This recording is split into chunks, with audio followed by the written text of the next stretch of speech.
When I walked into class, the newspaper editor said, "Congrats on sleeping your way to that scholarship." She was holding the school paper with my photo on the front page and a headline that said, "Merit Scholar or Bedroom Scholar." Inside the real story of this year's full ride winner, and everyone in the lecture hall was staring at me.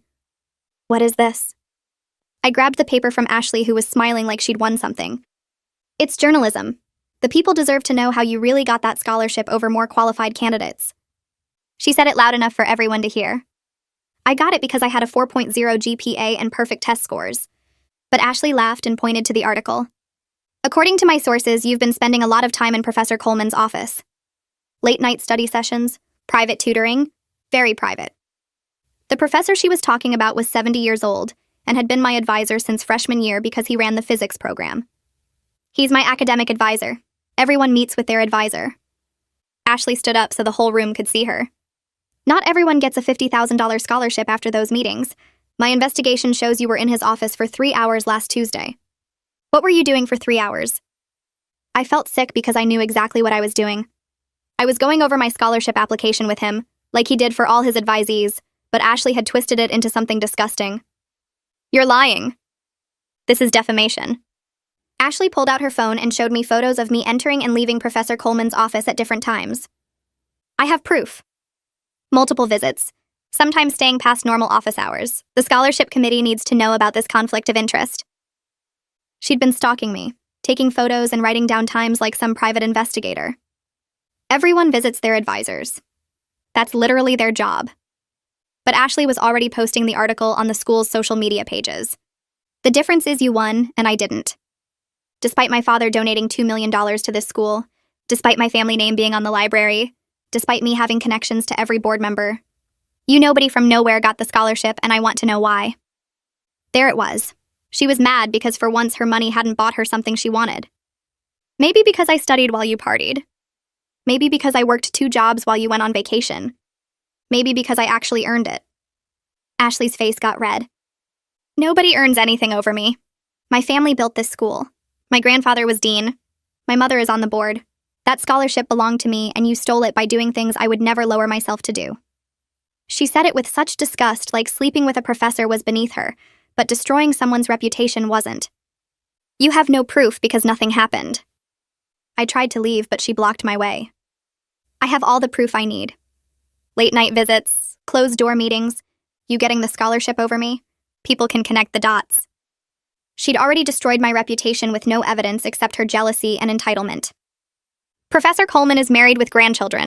He's been teaching for 40 years without a single complaint. But Ashley just smiled. Which makes it even more shocking that he'd risk it all for you. Must have been quite the temptation. She was implying I'd seduced a grandfather, and the worst part was people were starting to believe it. By lunch, the story was everywhere. People whispered when I walked by. My roommate asked if it was true. My parents called crying, asking what was happening. Professor Coleman was called into the dean's office for questioning. His wife of 45 years had to hear rumors about her husband and a student. The scholarship committee announced they were reviewing my application. Ashley posted updates every hour about the developing scandal, adding more lies each time. She said she'd found witnesses who saw inappropriate contact. She said other professors were coming forward with concerns. She said my grades might have been inflated.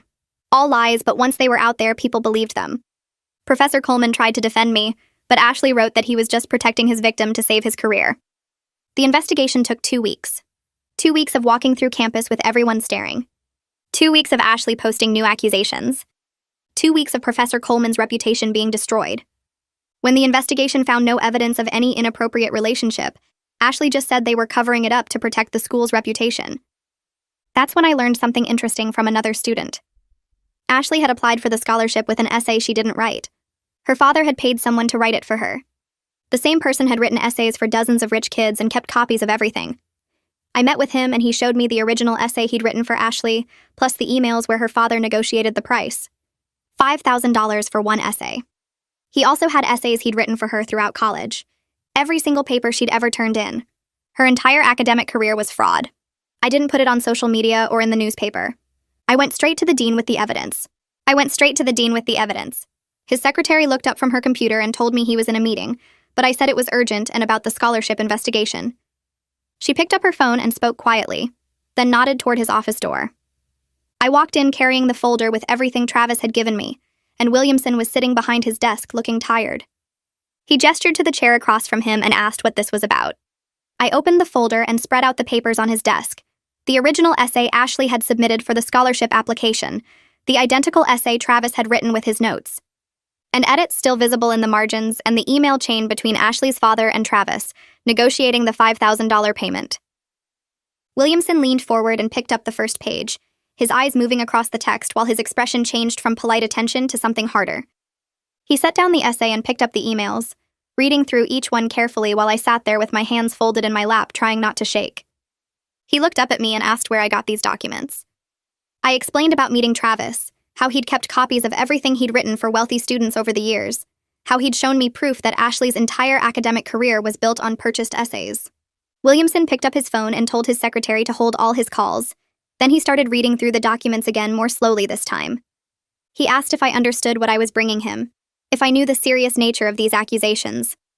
I told him I understood perfectly, that Ashley had spent 2 weeks destroying my reputation, and Professor Coleman's reputation with lies, while her own scholarship application was complete fraud. Williamson set down the papers and looked at me for a long moment before saying he needed to verify everything before taking any action. He asked me to wait outside while he made some calls. I sat in the hallway outside his office watching students walk past to their normal classes while my hands wouldn't stop shaking. A girl from my physics lab glanced at me and quickly looked away, and I wondered if she'd read Ashley's article or believed the rumors. My phone buzzed with a text from Kamala asking how it was going. I typed back that I didn't know yet, but at least someone with authority was finally seeing the truth about Ashley's academic dishonesty. Kamala sent back 3 thumbs-up emojis and told me to text her as soon as I knew anything. I stared at the closed office door and tried to hear what Williamson was saying, but the walls were too thick.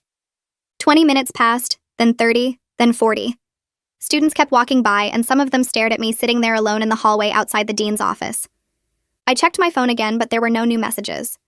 The secretary typed at her computer and answered phone calls without looking at me. Finally, the door opened, and Williamson asked me to come back in. There was another woman in the office now, tall with gray hair pulled back in a tight bun. Williamson introduced her as Ingrid Melton from the University Council's office. She shook my hand with a firm grip and gestured for me to sit down. Williamson explained they needed to verify the documents with Travis before taking any action. I gave them his phone number and the address of the coffee shop where we'd met, feeling both hopeful that they were taking this seriously and worried that Ashley's family connections might still protect her from real consequences. Melton wrote down everything in a leather notebook and asked detailed questions about my conversation with Travis, when we met, what he'd told me, whether anyone else knew about the evidence. I answered everything honestly while Williamson listened and took his own notes. Melton asked if I'd made copies of the documents, and I said no, that these were the only copies Travis had given me. She nodded and said that was good, that they needed to control the information until they could verify everything. Williamson thanked me for bringing this forward and said they would be in touch soon. I stood up to leave, and he added that I should not discuss this with anyone, including Ashley, until their investigation was complete. I promised I wouldn't say anything and walked out of the office feeling like maybe things were finally moving in the right direction. That evening, I was sitting at my desk trying to focus on homework when Kamala burst into our room and told me to check Ashley's social media. I opened my laptop and saw she'd posted another update claiming the investigation into Professor Coleman was ongoing despite the findings. She'd added quotes from anonymous students about other concerning behavior they'd allegedly witnessed. I wanted to scream at my laptop that she was still lying while I was trying to follow proper procedures and do everything the right way. Kamala leaned over my shoulder reading the post and said Ashley was desperate. I closed my laptop and told Kamala about meeting with Williamson and Melton, about handing over all the evidence of Ashley's purchased essays. Kamala sat down on her bed and said the dean had the proof now, and institutions took time to act. I knew she was right, but it was hard to watch Ashley keep spreading lies while I had to stay quiet and trust the process.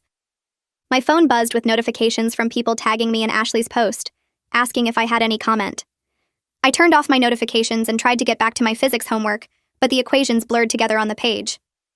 The next morning, I walked into my lecture hall and immediately heard whispers. Students were clustered in small groups talking in low voices, and when I passed them, they got quiet. I sat down in my usual seat and pulled out my notebook, trying to look like I wasn't listening. The girl next to me leaned over and asked if I'd heard that Ashley got called to the dean's office. I said I hadn't heard anything and focused on my notes. More students came in and the whispers got louder. Someone said Ashley had been in Williamson's office for over an hour. Someone else said it was about the newspaper article. A guy in the back row said his roommate worked in the admin building and saw Ashley leaving with her father and some lawyers.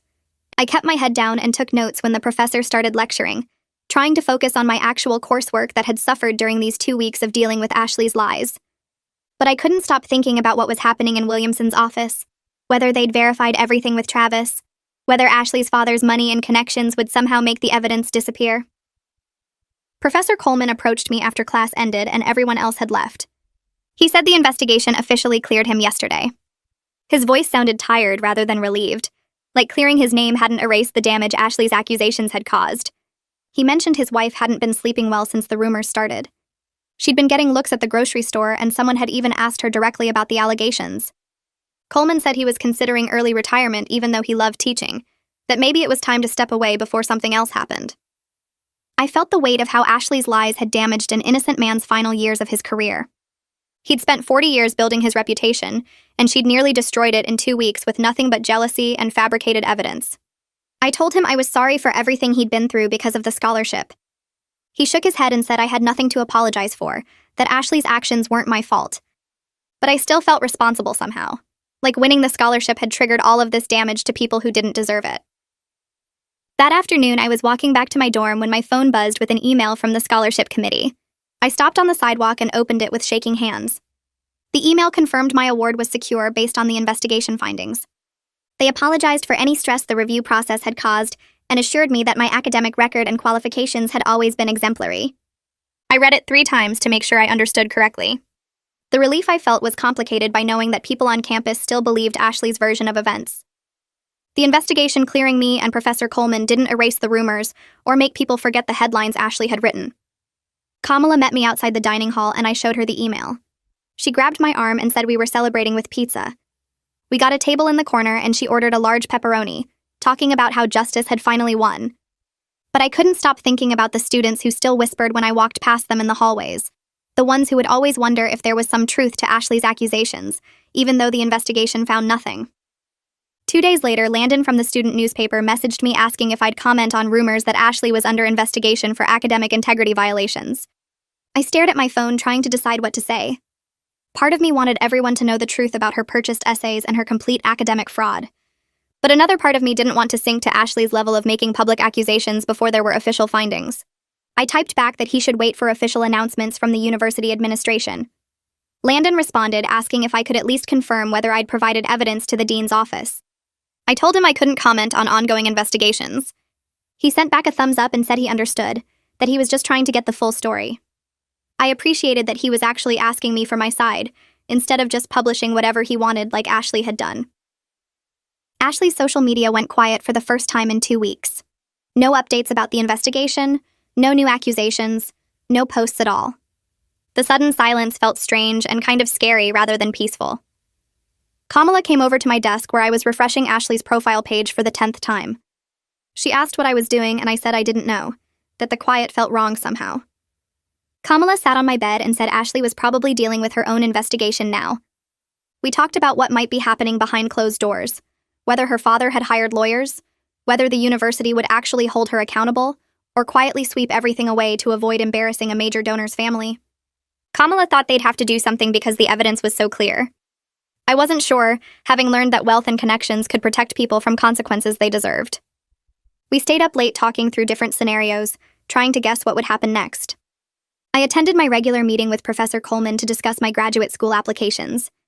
We sat in his office and he pulled up the list of programs I was interested in, asking questions about my research interests and career goals. We both pretended everything was normal, even though nothing felt normal anymore. He was professional and helpful as always, going through each program's requirements and helping me identify professors whose work aligned with mine. But I noticed his hands shook slightly when he signed my recommendation letter. The stress of the false accusations had taken a physical toll on this elderly man who only tried to help students succeed. He handed me the sealed envelope and told me I'd make an excellent graduate student at any of these programs. I thanked him and left his office feeling grateful for his support, but also guilty that my scholarship had somehow led to him being questioned and investigated and stressed to the point where his hands shook when he wrote. The next morning, I opened my laptop to find an email from the university administration with the subject line, Academic Integrity Reminder. My stomach dropped before I even clicked it, because I wondered if somehow this was about me again, if Ashley had found some new way to twist things. But when I opened it, the message was generic, addressed to all students, reminding everyone about plagiarism policies and the serious consequences of academic fraud. The email talked about how the university valued honest work and how cheating undermined everything a degree was supposed to represent. It didn't mention Ashley by name, but students weren't stupid. Within an hour, my dorm was buzzing with people connecting the dots. I heard conversations in the hallway about how someone must have gotten caught buying essays. My roommate came in and asked if I'd seen the email, and I nodded. She said everyone was talking about how it had to be related to Ashley because of the timing, right after she'd spent weeks accusing me of sleeping my way to a scholarship. I listened to people speculate about whether her father's $2 million donation would protect her from getting expelled. Some students thought money always won. Others said the evidence must be really solid if the university was sending out campus-wide reminders. I wanted to tell them I'd seen the evidence myself, that I'd held the emails where her father negotiated paying $5,000 for a single essay, but I kept quiet. I'd learned that talking made things worse and that proper channels took time to work. Kamala texted me during lunch asking if I was in the dining hall. I told her I was studying in my room because I didn't feel like dealing with more stares and whispers. She wrote back saying she'd just seen Ashley and I needed to hear about it. I called her and she described how Ashley had been sitting with her usual friend group, but something was different. The other girls were keeping physical distance, not leaning in close the way they normally did. Ashley's face looked angry and scared at the same time, like she was trying to maintain control, but knew she was losing it. Kamala said Ashley kept checking her phone and her hands were shaking when she picked up her water glass. Her friends weren't really talking to her, just giving short answers when she asked them questions. It was like watching someone realize their social power was disappearing. I felt this weird mix of emotions hearing about it. Part of me was satisfied that she was finally facing consequences for destroying my reputation and Professor Coleman's life with her lies.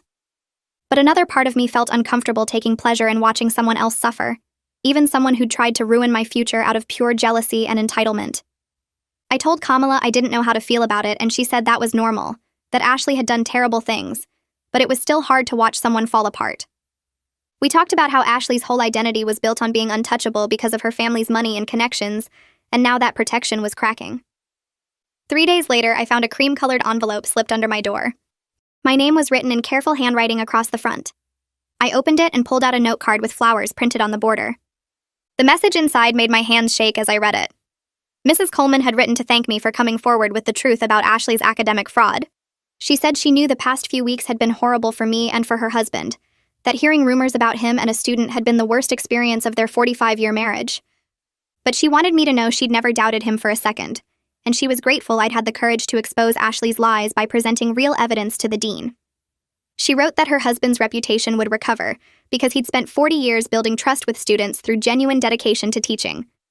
The note ended with her saying she hoped I would continue my studies without letting Ashley's jealous attack hold me back from the bright future I deserved. I sat on my bed and cried holding that note.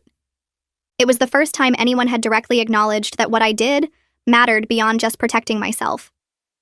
Mrs. Coleman understood that speaking up had helped clear an innocent person's name, that it was bigger than just my scholarship or my reputation. Her husband had been dragged through an investigation at 70 years old, forced to defend himself against disgusting accusations, and his wife had to hear strangers whisper about her marriage. But they both recognized that I'd done the right thing by collecting evidence and going through proper channels instead of staying silent or fighting back on social media like Ashley would have done. I kept that note in my desk drawer and looked at it whenever I felt overwhelmed by everything that had happened. The University Council's office called me in on Thursday morning. Ingrid Melton introduced herself and explained she was handling the investigation into Ashley's academic integrity violations. She asked me to provide a formal statement about how I'd obtained the evidence from Travis. I sat in her office and walked through the entire timeline. I explained how another student had told me about Travis writing essays for rich kids. I described meeting him at the coffee shop and how he'd shown me the original essay he wrote for Ashley's scholarship application. I talked about the email chain where Ashley's father negotiated the $5,000 price. Ingrid took notes and asked specific questions about dates and times. She wanted to know if Travis had volunteered the information or if I'd pressured him in any way. I told her the truth, that he'd been angry about wealthy students using his work and then acting superior, that he'd kept copies of everything as insurance. She asked why I'd brought the evidence to the dean instead of posting it online or going to the student newspaper. I explained that I'd watched Ashley destroy reputations through social media, and I didn't want to be like her, that I believed the university should handle academic fraud through official procedures. Ingrid nodded and said I'd followed the appropriate steps. She told me that bringing documentation to administration was exactly what students should do, rather than making public accusations without giving people a chance to respond. Her words made me feel vindicated because I'd spent weeks wondering if I should have fought back harder or faster, if going through proper channels was too slow when Ashley was posting new lies every day. That evening, I was scrolling through social media when the student newspaper posted a new article. The headline said, "Academic Integrity Investigation Ongoing for Student Journalist." The article was careful not to name Ashley directly, but it talked about an investigation involving a student who worked for the campus newspaper and who had recently published controversial stories. It mentioned that the investigation concerned possible violations of the university's plagiarism and fraud policies. The article noted that the students' previous reporting was re-examined in light of questions about their own academic honesty. Within minutes, the comments section exploded. Students were posting about how hypocritical it was for someone to accuse others of cheating while buying their own essays. People were sharing screenshots of Ashley's article about me and asking whether someone who committed academic fraud could be trusted to report honestly about anything. I watched the social media tide slowly turn as students questioned everything Ashley had written about me and Professor Coleman. Some comments pointed out that she'd never provided real evidence, just photos of me entering an advisor's office and speculation based on jealousy. Others noted that the investigation had cleared both me and Professor Coleman, but Ashley had kept posting accusations anyway. The shift felt surreal after weeks of being the one everyone whispered about. Now people were dissecting Ashley's credibility and motivations, connecting her attack on me to her own fraudulent academic career. The scholarship committee sent me an email on Friday asking me to meet with them the following Monday. My heart stopped when I saw it. The email said they wanted to discuss the impact of recent events on my academic performance this semester. I immediately panicked that they were reconsidering the award despite their earlier confirmation that the investigation had cleared me. I called Kamala and she came over to find me staring at my laptop screen. I showed her the email and said I couldn't believe they were questioning the scholarship again after everything I'd been through. Kamala read it twice and said I was probably misinterpreting it. She thought they wanted to offer support, not take anything away. But I couldn't shake the fear that Ashley's lies had done permanent damage, that even with evidence of her fraud, people still doubted my merit. Kamala sat with me and helped me write a response confirming I'd attend the meeting. She made me promise to go in and explain honestly how the stress had affected my ability to focus on coursework. She reminded me that I'd done nothing wrong and the committee knew that, and they probably just wanted to understand what I'd been dealing with while false accusations spread across campus. Monday afternoon, I walked into the scholarship committee meeting room with my stomach in knots. 5 committee members sat around a table and the chair asked me to sit down. I expected them to start questioning my qualifications or asking about my relationship with Professor Coleman again. Instead, the chair said they wanted to express concern about the toll the defamation had taken on my well-being. They asked how I was managing my coursework given the stress of having my reputation attacked publicly. I was so surprised I didn't know what to say at first. Then I explained honestly that the past few weeks had been the hardest of my life. I talked about walking through campus with everyone staring, about my parents calling in tears, about struggling to concentrate in class when people were whispering that I'd slept with my advisor. I described how difficult it was to study for exams while Ashley posted new accusations every few hours. The committee members listened and several of them looked genuinely upset. One woman said she was appalled that another student would weaponize false accusations to challenge a legitimate merit award. Another member said they'd reviewed my application again, and my qualifications were outstanding, that I'd earned the scholarship through hard work and academic excellence. The chair explained they were offering resources like academic counseling and deadline extensions if I needed them. They made it clear the scholarship was secure, and nothing about my award was in question. The meeting that I'd dreaded turned out to be supportive instead of accusatory. For the first time, I felt like the institution recognized I'd been wronged, that they understood Ashley's attack had been motivated by jealousy and entitlement, rather than any legitimate concern. 2 days later, Kamala grabbed my arm while we were walking to class. She pointed toward the administration building where a man in an expensive dark suit was getting out of a black car. 2 people in business clothes followed him carrying briefcases. Kamala whispered that had to be Ashley's father because who else would show up with lawyers? We watched them walk into the building, and Kamala joked that money couldn't buy integrity, but it could definitely buy legal representation. We went to the library after class and positioned ourselves by the windows that faced the administration building. The meeting stretched past 2 hours. Students walking by kept stopping to look and speculate about what was happening inside. Some people thought Ashley's father was threatening to pull his donations if the university didn't drop the investigation. Others figured he was trying to negotiate a lesser punishment. I wondered if he even realized how much evidence there was, if he knew Travis had kept copies of every email about the $5,000 essay payment. Kamala said rich people always thought they could make problems disappear with money and lawyers, but this time the evidence was too clear. We finally left the library when it got dark, but the meeting was still going. Landon sent me a message that evening asking if I'd provide background on the scholarship controversy now that Ashley's credibility was questioned publicly. I stared at his message for a long time, trying to decide what to do. Part of me wanted to stay silent and let everything play out through official channels, but another part thought other students deserved to understand what really happened, that telling my side to a legitimate journalist was different from Ashley's social media smear campaign. I talked it over with Kamala, and she said Landon had always been fair in his reporting, that he'd tried to get both sides of stories, unlike Ashley, who just posted whatever made her look good. I messaged back agreeing to meet him at a coffee shop off campus. I figured sitting down with an actual journalist who would fact-check and verify everything was the right way to tell my story, that it would help people understand the difference between real journalism and the hit piece Ashley had published without even giving me a chance to respond. Saturday afternoon, I met Landon at the coffee shop 2 blocks from campus. He had a notebook and recorder, and he asked if I minded him recording our conversation. I said that was fine because I had nothing to hide. Landon started by asking me to walk through the timeline from when I won the scholarship to when Ashley published her article. I explained about my GPA and test scores, about how I'd worked 2 jobs while maintaining perfect grades. I described my relationship with Professor Coleman as my academic advisor, how he'd helped me with my scholarship application the same way he helped all his advisees. Landon asked about the photos Ashley had taken, and I explained that visiting your advisor's office was completely normal, that the 3-hour meeting she'd made sound suspicious was just us going through my application materials. I talked about how Ashley's jealousy over losing the scholarship had led her to fabricate a scandal based on nothing but her entitlement and belief that her family's money should guarantee her everything. Landon took careful notes and asked follow-up questions about specific details. He wanted to know about the investigation and how it had affected Professor Coleman. He asked about the evidence I'd found regarding Ashley's academic fraud. I answered everything honestly and stuck to facts rather than emotions. When we finished, Landon promised to verify everything before publishing. He said he'd talk to the scholarship committee and get Professor Coleman's official statement from the investigation. He explained that real journalism meant checking sources and giving everyone a chance to respond, which was exactly what Ashley hadn't done when she ran her hit piece accusing me of things that never happened. I walked to Professor Coleman's office during his posted hours 3 days after the dean accepted my evidence. The hallway was empty and quiet, and I knocked on his doorframe even though the door stood open. He looked up from grading papers and waved me inside with a tired smile that didn't reach his eyes.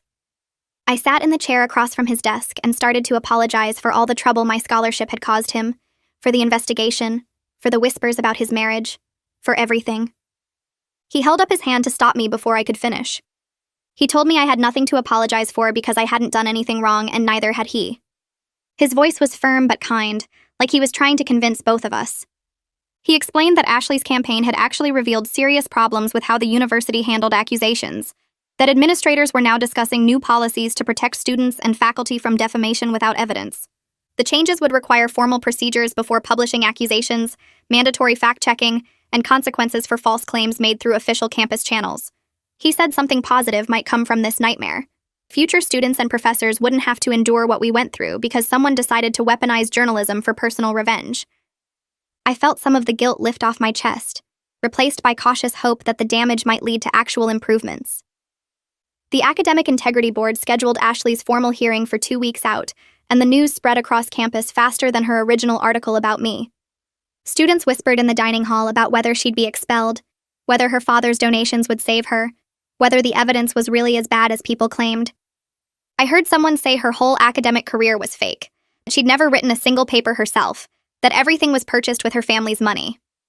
Kamala found me in our dorm room staring at my physics textbook without actually reading it, and I told her I felt vindicated, but also completely exhausted.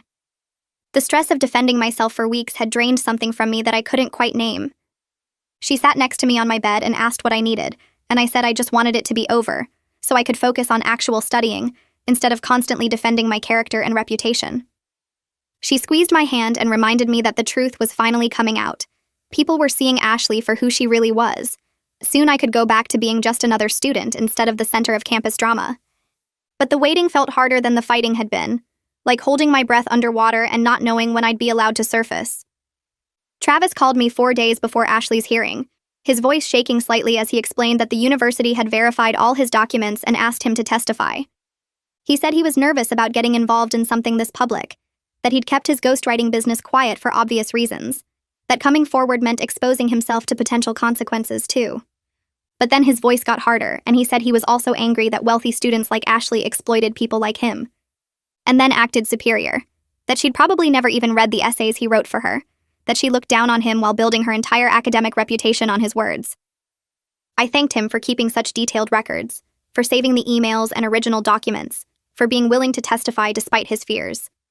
He told me he'd seen too many rich kids cheat their way through college while working students struggled to afford textbooks, and he was tired of watching privilege win every time. The call left me feeling grateful and a little guilty that proving Ashley's fraud meant dragging Travis into the spotlight. But he'd made his choice, and I had to trust that he understood the risks and decided the truth mattered more than his comfort. Ashley made one final social media post the night before her hearing, claiming she was the victim of a conspiracy to silence her journalism and protect corrupt professors. She wrote that powerful people were trying to destroy her credibility because she'd exposed uncomfortable truths, that the plagiarism allegations were fabricated to discredit her investigation, that she was punished for doing real journalism that challenged the establishment.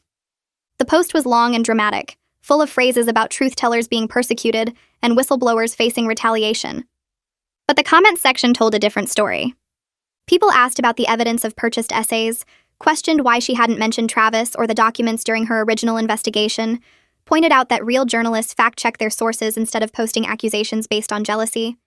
Someone wrote that being rich doesn't make you a victim when you're caught cheating, and the comment got hundreds of likes. I didn't engage or respond to any of it, having learned that dignified silence and proper procedures were more effective than public arguments. I watched her credibility crumble under the weight of documented evidence, while I focused on preparing for my own finals and maintaining the GPA that had earned me the scholarship in the first place. The student newspaper published Landon's article about the scholarship controversy the same morning as Ashley's hearing. The piece included quotes from me about my academic record and relationship with Professor Coleman, statements from the scholarship committee explaining their selection process, and Professor Coleman's official statement from the investigation that had cleared both of us. Landon had interviewed students who worked with Professor Coleman and confirmed his reputation for helping all advisees equally, and he'd gotten comments from the dean's office about the importance of merit-based awards. The article presented a clear timeline of events, from my winning the scholarship to Ashley's baseless accusations to the investigation that found no evidence of wrongdoing.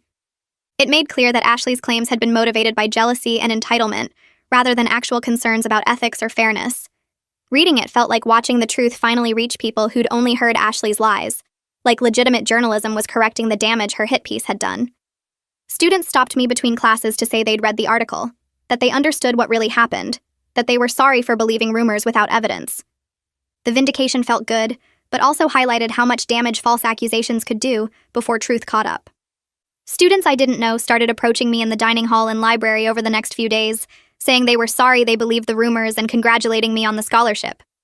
A girl from my chemistry class told me she'd defended me when people gossiped, but nobody listened, and now she felt validated that the truth came out. A guy I'd never spoken to said he'd lost a scholarship to a wealthy student who probably cheated, and seeing Ashley face consequences gave him hope that merit might actually matter sometimes. The support felt good and genuine, and I tried to accept it graciously, even though part of me wanted to ask where these people were when everyone believed Ashley's lies. But I realized this experience had taught me hard lessons about reputation and privilege, about how easily truth can be distorted by someone with a platform and malicious intent. People wanted to believe the scandal because it was interesting, because it fit their assumptions about how the world worked, because Ashley had money and confidence and a newspaper to spread her version of events. Fighting back required patience and evidence and faith that proper procedures would eventually work, even when it felt like the system was too slow or too willing to believe the worst about people without power. Professor Coleman made an announcement in his lecture hall 3 days after Ashley's hearing, telling the packed room that he'd decided not to retire after all. His voice was steady as he explained that backing down would send the wrong message to students about standing up to false accusations, that he'd spent 40 years building relationships based on trust and integrity, that he refused to let lies end his career early. The room erupted in applause, and I felt tears burning in my eyes because I knew my coming forward with evidence about Ashley had helped him feel vindicated enough to continue teaching. He'd faced horrible accusations about his character and marriage, had endured an investigation that questioned his entire career, had watched his wife suffer from rumors that could have destroyed their family. But he'd been cleared, and now he was choosing to stay, to keep helping students, to prove that truth and integrity could survive attacks from people who'd never earned anything honestly. After class, he caught my eye and I nodded back, and nothing else needed to be said between us. The academic integrity hearing took place behind closed doors in the administration building, but Landon's sources told him the board was reviewing evidence of at least 15 essays Ashley purchased over 3 years. I sat in the library when he texted me the update, my physics homework forgotten as I processed the scale of her fraud. 15 essays meant 15 classes where she'd submitted someone else's work, 15 grades she hadn't earned, 15 times she'd lied and cheated while looking down on students who actually studied. Her outrage over me winning the scholarship became even more absurd when I realized she'd never earned anything through actual merit, that her entire academic career was built on her father's money and her willingness to commit fraud.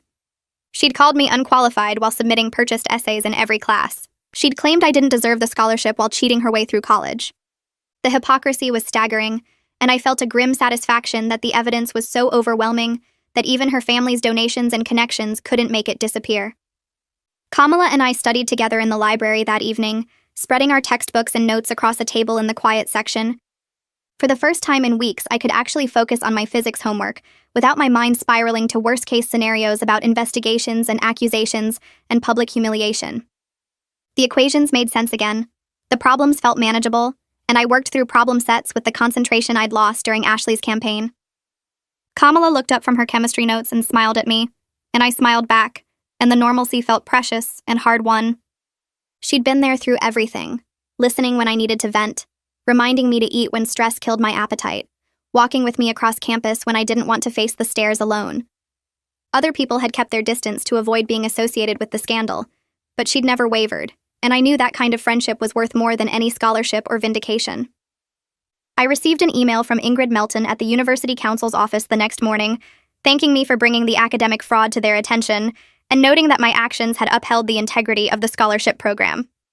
She wrote that following proper procedures by presenting evidence to administration, rather than retaliating publicly, had demonstrated the kind of character and judgment the university valued in scholarship recipients.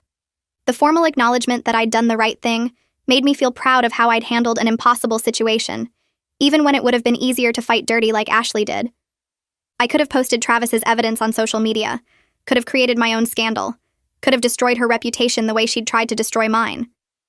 But I'd trusted the system and followed the rules and let documented evidence speak for itself, and now the institution was recognizing that choice. The email felt like official validation that patience and integrity mattered more than immediate revenge, that some battles were worth fighting properly even when the proper way felt slow and frustrating and inadequate. The Academic Integrity Board announced their decision 3 days after the hearing ended. I was in the library when Kamala texted me a screenshot of the official campus announcement posted on the university website. Ashley had been found responsible for extensive academic dishonesty, including purchasing at least 15 essays over 3 years and submitting them as her own work. The recommended sanction was expulsion and revocation of all credits earned through fraudulent work. My hands shook as I read the announcement again, making sure I understood what it meant. She was kicked out. Everything she'd submitted for grades during her entire time at this university was erased. The scholarship she thought belonged to her by birthright would never be hers, because she'd never actually earned a single credit through honest work. Students started gathering in clusters across campus within an hour of the announcement, their voices carrying across the quad as they discussed what had happened. I heard fragments of conversations as I walked to my dorm. Someone said they'd always suspected Ashley cheated but were too scared to report it. Another person mentioned how her father's donations wouldn't save her this time. A group near the student center was pulling up her old articles on their phones and reading them with new understanding about her hypocrisy. The girl who'd accused me of sleeping my way to success had built her entire academic career on daddy's money and purchased essays. I felt relief washing over me because the truth was finally public and undeniable. But I also felt sad that it had come to this, that someone had thrown away their education and destroyed their reputation out of jealousy and entitlement. She could have just accepted that sometimes other people earn things through merit and moved on with her privileged life. Instead, she'd chosen to attack me with lies and ended up exposing her own fraud. Ashley's father released a statement through his lawyers the next morning. I read it on my phone while eating breakfast in the dining hall, and the desperation in the carefully worded paragraphs was obvious. The statement claimed the university was scapegoating his daughter to distract from their failure to properly investigate the original scholarship controversy. It suggested that the essay fraud charges were manufactured to protect the school's reputation after they'd cleared Professor Coleman too quickly. It even hinted at possible legal action against the university for damaging Ashley's future prospects. But the spin attempt fell completely flat because everyone had seen the evidence. Travis had provided emails showing Ashley's father negotiating the $5,000 price for the scholarship essay. The Academic Integrity Board had reviewed 15 different papers with matching writing styles to Travis's confirmed work. There were payment records and timestamps and original files that proved beyond any doubt what she'd done. No amount of expensive lawyers or carefully crafted statements could make that evidence disappear. I watched students commenting on the statement across social media, and most of the responses were pointing out that massive wealth and family connections have limits when confronted with undeniable documentation of wrongdoing. Someone posted a comparison of Ashley's writing style in her social media posts versus the sophisticated language in her submitted essays, and the difference was so obvious that people started sharing it everywhere. Another student dug up old posts where Ashley had complained about difficult assignments, which made no sense if she was actually capable of producing the graduate-level work in her papers. The narrative her father tried to create about university conspiracy crumbled under the weight of simple facts that anyone could verify. The administration announced new policies 2 weeks later during a campus-wide meeting in the main auditorium. I sat near the back with Kamala, listening as the dean explained changes to scholarship procedures and academic integrity reporting. Major scholarships would now require review by multiple faculty members from different departments to prevent any appearance of favoritism or conflict of interest. Students who wanted to appeal scholarship decisions or report concerns would have clear procedures to follow without needing to resort to public accusations or social media campaigns. The new reporting system promised confidentiality and protection from retaliation for anyone who came forward with evidence of academic misconduct. After the meeting, Professor Coleman found me in the hallway outside the auditorium. He looked tired, but his voice was steady when he told me these changes would protect future students from what I'd gone through. No one else would have to endure weeks of defamation and false accusations because someone with money and connections decided they deserved something that was earned through merit. I felt like the nightmare I'd survived might actually prevent others from experiencing similar attacks. The policies weren't perfect, and probably wouldn't stop every entitled rich kid from trying to buy or steal what they wanted. But at least there would be proper procedures and protections instead of just hoping victims could survive social media trials by jealous accusers. I met with an academic counselor named Dr. Ramirez the following Monday to discuss how the stress had affected my coursework this semester. Her office was small but comfortable, with plants on the windowsill and framed degrees on the walls. She pulled up my grades on her computer and asked me to walk through what had happened week by week during Ashley's campaign. I explained how the constant accusations and stares had made it hard to concentrate in lectures. How I'd fallen behind on problem sets because I was too anxious to focus on physics equations. How I'd missed study group sessions because I didn't want to face people who believed the lies about me and Professor Coleman. Dr. Ramirez listened without interrupting, taking notes occasionally and nodding to show she understood. When I finished, she helped me develop a plan to catch up on assignments and prepare for finals.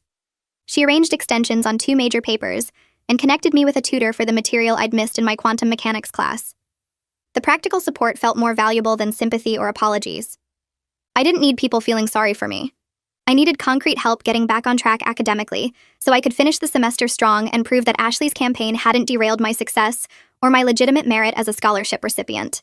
Dr. Ramirez also suggested I consider talking to a therapist about the emotional impact of being publicly accused and having my reputation attacked.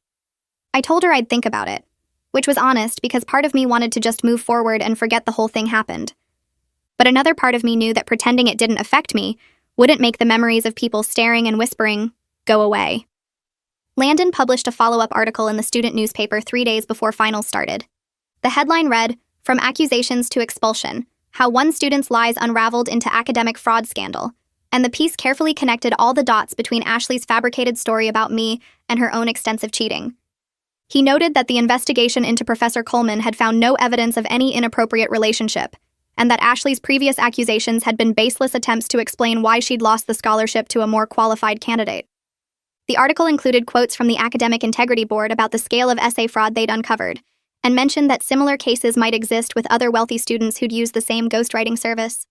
Landon had interviewed Travis with his permission, and the ghostwriter explained how he'd kept copies of everything, because he knew rich kids would eventually try to claim his work as their own, or refuse to pay him. The piece ended by examining how privilege and entitlement can lead people to believe rules don't apply to them, and how Ashley's downfall showed that evidence and proper procedures could overcome even significant family wealth and connections. I watched the narrative shift completely as students who'd believed Ashley's lies now understood they'd been manipulated by someone with no credibility or integrity. Comments on the article ranged from people apologizing for doubting me to others expressing anger that Ashley had wasted everyone's time with false accusations while being a massive fraud herself. Someone posted that they'd always known something was off about how Ashley wrote compared to how she spoke, and multiple people agreed they'd noticed the same inconsistency, but hadn't wanted to accuse someone with such a powerful family. Professor Coleman called me into his office the day after Landon's article published. I knocked on the door that had been photographed and analyzed and turned into evidence of something disgusting that never happened, and he welcomed me in with a warm smile. His office looked the same as always, with physics textbooks lining the shelves and papers scattered across his desk in organized chaos. He gestured for me to sit in the chair across from him, and then said something that made my throat tight with emotion. He wanted me to join his research team for next semester. He explained that my handling of the crisis had shown the kind of character and resilience he wanted in students he mentored, and that he'd been impressed by how I'd followed proper procedures, even when it would have been easier to fight back inappropriately on social media. The research position would involve working on quantum computing applications and could lead to published papers if our results were significant. It was exactly what I'd hoped for when I'd applied to this university, the kind of opportunity that would help me get into top graduate programs and build a real career in physics. I thanked him with a voice that shook slightly because his faith in me had never wavered, despite Ashley's attempts to destroy both our reputations with her entitled jealousy and manufactured scandal. He handed me information about the research project and told me to review it over winter break so I'd be ready to start when spring semester began. As I left his office, I realized that Ashley's attack had somehow led to me getting an even better opportunity than I'd had before, which felt like the universe correcting itself after weeks of injustice. I ran into one of Ashley's former friends in the library later that week while I was studying for my physics final. She was a girl named Rebecca who'd been part of Ashley's social circle, always dressed in expensive clothes and carrying designer bags. She approached my table hesitantly, glancing around like she didn't want to be seen talking to me. When she sat down across from me, she spoke quietly and quickly, apologizing for not speaking up when the accusations first started spreading. She explained that Ashley's friend group had been afraid of her social power and family connections, worried that crossing her would mean being cut off from parties and networking opportunities their parents valued. Rebecca said she'd suspected the essay fraud for months after noticing how differently Ashley wrote in group chat messages compared to her submitted papers. But speaking up had seemed too risky when Ashley's family had so much influence on campus. I listened without interrupting, watching Rebecca struggle with guilt over her silence. When she finished, I told her I understood how privilege creates silence around it, how wealth and power make people afraid to challenge wrongdoing even when they know it's happening. Rebecca looked relieved that I wasn't angry at her, though part of me was frustrated that more people hadn't found the courage to tell the truth earlier. But I also recognized that not everyone could afford to risk their social standing or family connections the way I had, since I'd never had those things to lose in the first place. Rebecca promised to be more courageous next time she saw injustice, and I hoped she meant it. My parents called that evening while I was taking a break from studying. Mom's voice was thick with emotion as she told me how proud she was of how I'd handled everything with dignity and proper procedures. Dad added that they'd always known I had the strength to get through difficult situations, but they were still amazed by how I'd stayed focused on doing the right thing instead of giving in to anger or despair. Then Mom admitted something that made my chest ache. She said she'd been terrified I would lose the scholarship and have to leave school, that they'd been lying awake at night trying to figure out how they could possibly afford tuition if the committee believed Ashley's lies. Hearing the fear in her voice reminded me how much had been at stake beyond just my reputation. My entire future had hung in the balance while Ashley played her cruel games, and my family had been suffering right alongside me even though they'd tried to stay strong and supportive. I told them I loved them, and thanked them for never doubting me, for believing in my integrity even when half the campus thought I was a liar who'd slept with a professor. Dad's voice cracked when he said they'd always believe in me because they knew the person they'd raised, and that no amount of lies from rich kids could change that. We talked for another hour about finals and winter break plans and normal family things that felt precious after weeks of crisis. When we hung up, I felt grateful that I'd trusted the system enough to present evidence through official channels, instead of giving up or fighting back in ways that would have made my parents ashamed. The scholarship committee sent a formal letter the next day, arriving in my campus mailbox on official university letterhead. I opened it standing in the mailroom, my hands shaking slightly as I unfolded the thick paper. The letter confirmed my award for all 4 years, and noted that my academic performance and character had exceeded their expectations. They wrote that the false accusations I'd faced had only demonstrated the strength of my integrity and commitment to proper procedures, and that they were confident in their decision to invest in my education. The committee chair had signed the letter personally, adding a handwritten note at the bottom, thanking me for upholding the values the scholarship was meant to recognize. I read the letter 3 times, letting the words sink in, and feeling the security of knowing my education was funded without ongoing controversy. The weight that had been pressing on my chest for weeks finally lifted, replaced by the freedom to think about my future goals instead of constantly defending my past achievements from someone else's lies and manipulation. I took a photo of the letter and sent it to my parents, then to Kamala, then carefully filed it in my desk drawer where I could look at it whenever I needed to remember that truth and evidence had prevailed over privilege and false accusations.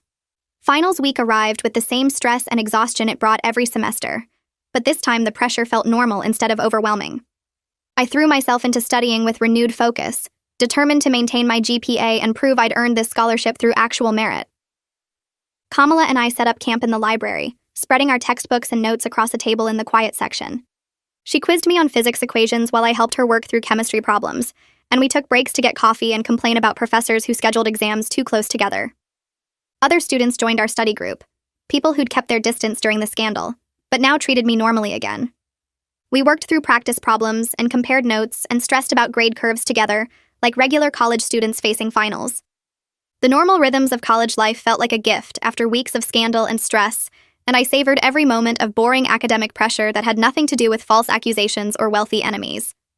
When I finally closed my quantum mechanics textbook at 2 a.m. before my last exam, Kamala looked up from her chemistry notes and smiled. She said she was proud of me for getting through everything and still managing to probably ace all my finals. I smiled back and told her I couldn't have done it without her steady friendship, and she waved off the compliment, but I could tell she was pleased. We packed up our things and walked back to our dorm through the cold December night, talking about winter break plans, and looking forward to a semester that would hopefully be defined by actual academics, instead of drama manufactured by jealous rich kids who'd never earned anything honestly in their entitled lives. My physics final sat in front of me with 3 hours to prove everything I'd fought for. I worked through the quantum mechanics problems methodically, showing every calculation and explaining each step like Professor Coleman had taught me. The equations flowed naturally after weeks of studying despite the scandal trying to destroy my focus. When I reached the last problem about wave functions, I double-checked my work and felt confident I'd gotten it right. I handed in my exam and walked out of the lecture hall knowing I'd done my best. 3 days later, I picked up my graded final from Professor Coleman's office.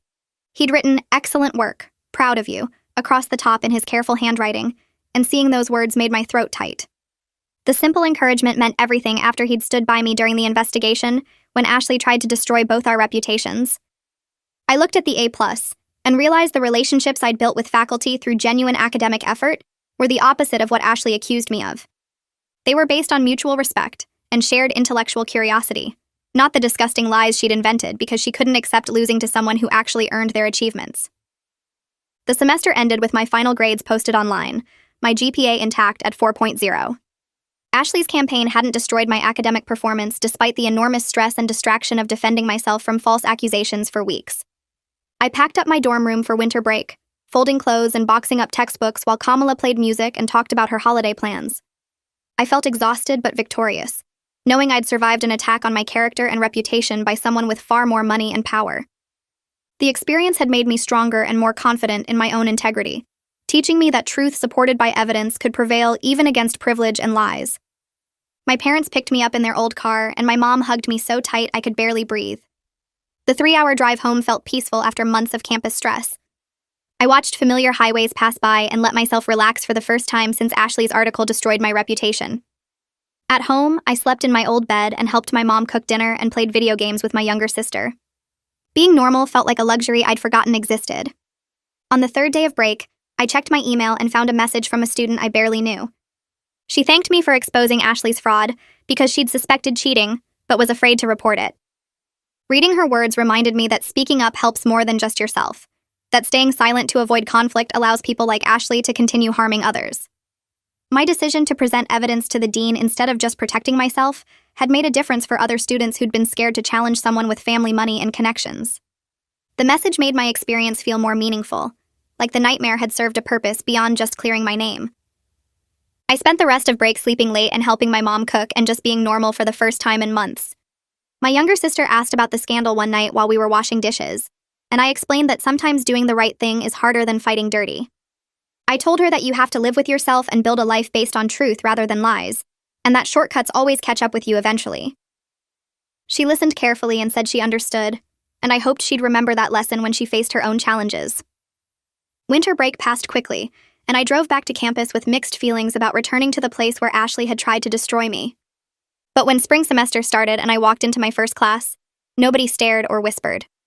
The absence of negative attention felt like freedom, and I realized my reputation had been restored not through dramatic vindication, but through the quiet accumulation of truth and evidence that eventually overwhelmed Ashley's lies. Students treated me normally again, asking to borrow pens and comparing notes on assignments like nothing had happened. The return to ordinary college life felt like a gift I'd never take for granted. Professor Coleman started the semester by announcing his research team's project on quantum computing applications. I listened to him explain the methodology and felt genuine excitement about working on actual physics, instead of defending myself from false accusations. The return to normal academic challenges felt like reclaiming the college experience I came here for, and I was determined to make the most of opportunities I'd almost lost to someone else's jealousy. After class, I approached Professor Coleman to ask about joining the research team, and he smiled and said he'd been hoping I would volunteer. Later that week, Landon found me in the library and told me he'd won a journalism award for his coverage of the scholarship controversy and academic fraud case. He said my willingness to tell the truth on the record made the story possible, that most people would have stayed silent rather than risk more attention. I felt glad something positive came from the nightmare, and I appreciated that he'd treated me like a source deserving respect, rather than a scandal to exploit for clicks like Ashley did with her hit piece. He showed me the award certificate and thanked me again for trusting him to tell the story fairly. The scholarship office sent me an email in February asking if I'd speak to incoming scholarship recipients about handling pressure and maintaining integrity. I accepted because I wanted them to know that merit-based awards are worth defending, that they shouldn't let anyone make them feel ashamed of achievements they earned honestly.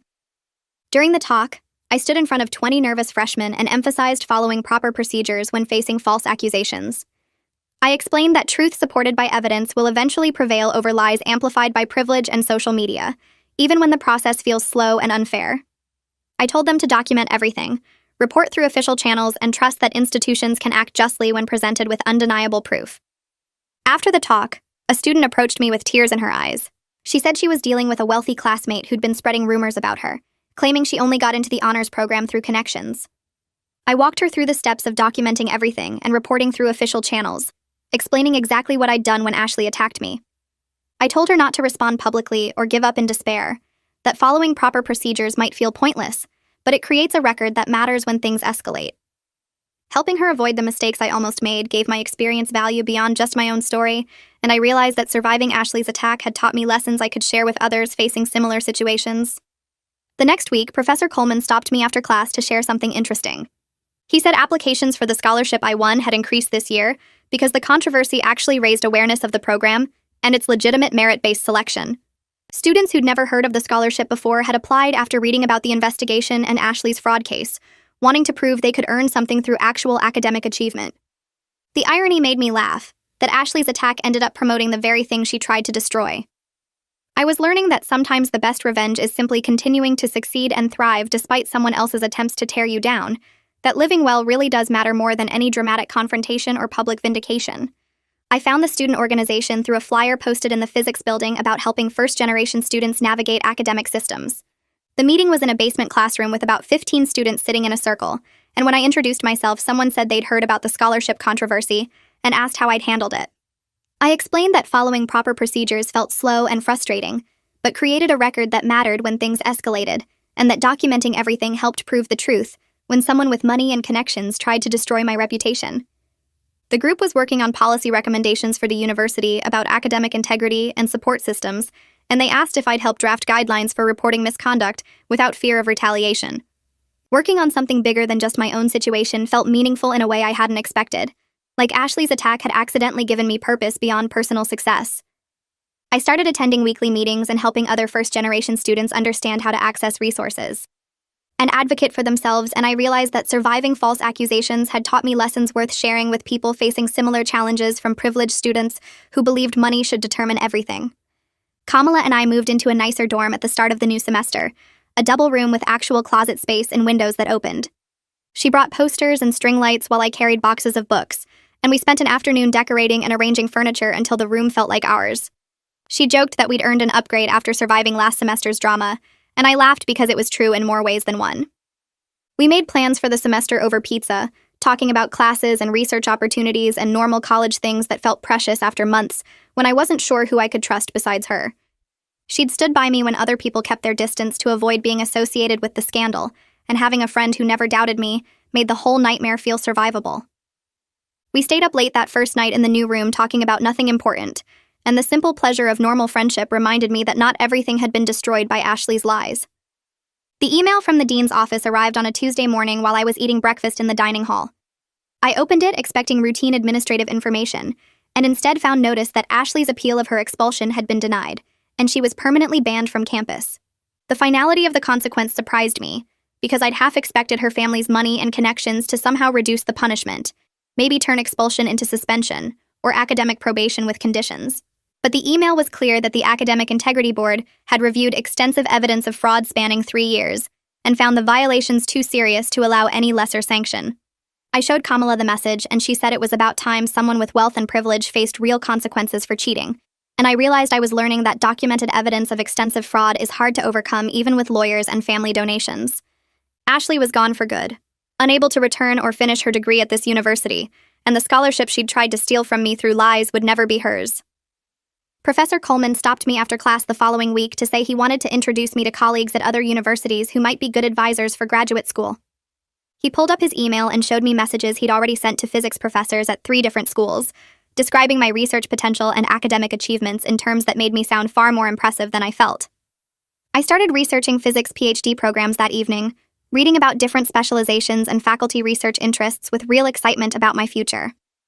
The mentorship I was receiving was exactly what Ashley had accused me of obtaining inappropriately, except it was based on actual academic achievement and mutual respect, rather than the disgusting scenario she'd invented. Professor Coleman was helping me because I'd earned it through hard work and demonstrated ability, not because of anything inappropriate or unethical. I sent applications to graduate programs over the next month, and each one felt like proof that her attempts to destroy my academic future had failed completely. My parents visited campus for Parents' Weekend in October, and I gave them a tour of the physics building and introduced them to Professor Coleman in his office. He shook their hands and told them how proud they should be of my character and resilience, that I'd faced false accusations with integrity and emerged stronger. My mom started crying while thanking him for supporting me through the investigation, and I watched her wipe tears while he explained that he'd never doubted my honesty or work ethic.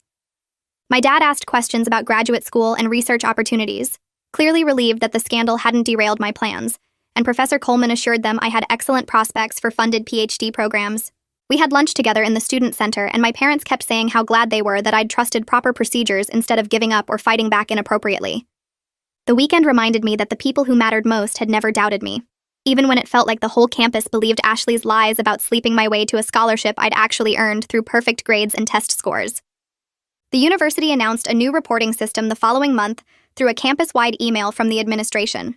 Students could now raise concerns about misconduct through a confidential online portal that protected them from retaliation and public exposure, directly addressing the problems that arose from Ashley's social media campaign against me.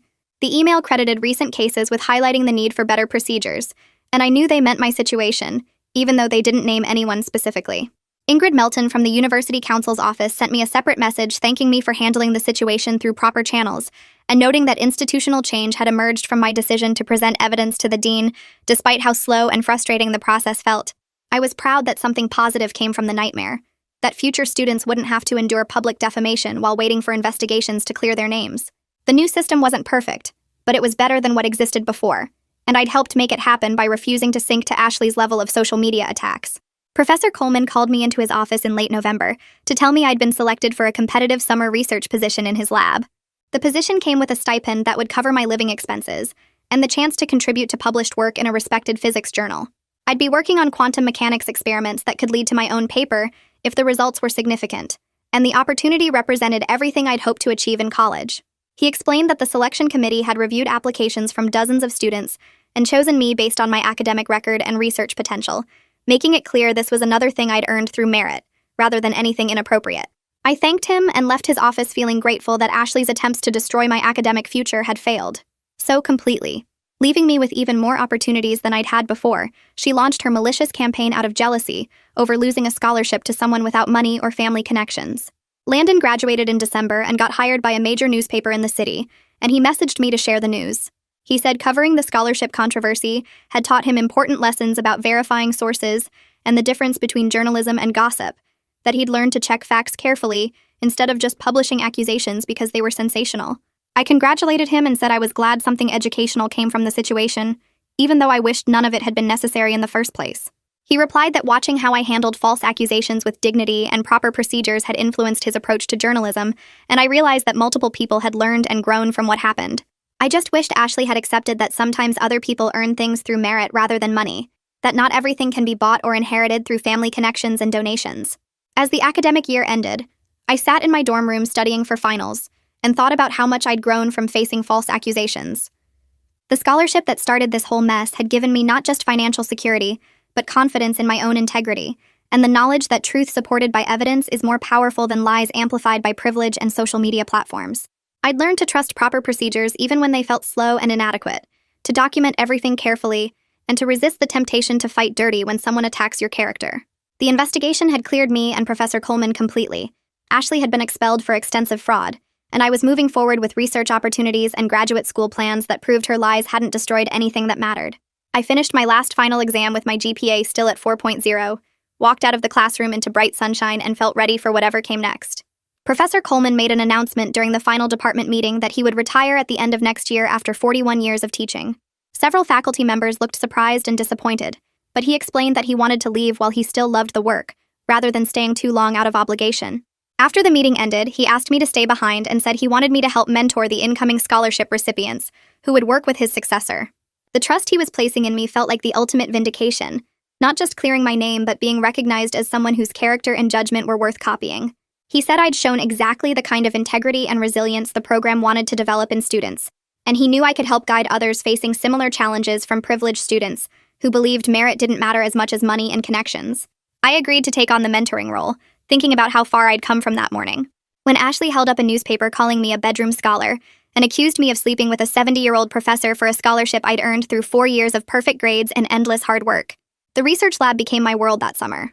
I spent long days calibrating equipment, running tests on quantum particle behavior, and analyzing data sets that stretched across multiple computer screens. The work demanded my full attention in a way that felt good after months of defending myself instead of doing actual science. My colleagues treated me like any other researcher, asking about my methodology and discussing results over lunch without once mentioning the scandal that had consumed my spring semester. Professor Coleman stopped by most afternoons to check my progress, and we'd spend hours debating interpretations of the data or troubleshooting experimental problems, which was exactly the kind of mentoring relationship Ashley had tried to twist into something horrible. By mid-July, our results showed a pattern that Professor Coleman said was significant enough to publish. I started drafting the paper, writing and rewriting sections until my academic voice felt confident instead of defensive. The tangible proof of my abilities sat there in graphs and equations that no one could dispute or claim I'd faked. Writing up legitimate scientific findings felt more satisfying than any apology from people who'd believed the lies, and I realized the best response to false accusations was simply continuing to excel at exactly what you'd been accused of faking. When August arrived, I received an email from the scholarship committee asking if I'd join them in selecting next year's recipients. They wanted to ensure the process stayed merit-based and protected applicants from attacks like the one I'd faced. The invitation felt like closing a circle, moving from defending my own award to helping other deserving students receive theirs, without fear of jealous rich kids who believed money should determine everything. I accepted immediately and spent a week reviewing applications, looking for genuine achievement and potential, rather than family connections or donation amounts. Senior year started with me carrying a research portfolio that proved my scientific abilities, mentoring relationships with faculty built on mutual respect, and the satisfaction of knowing I'd handled an impossible situation with integrity instead of revenge. The scholarship that Ashley tried to steal through lies and privilege had funded not just my education, but my growth into someone who understood that real merit couldn't be faked or bought. And that truth supported by solid evidence would eventually win over even the nastiest attacks from people who'd never honestly earned anything in their entire lives.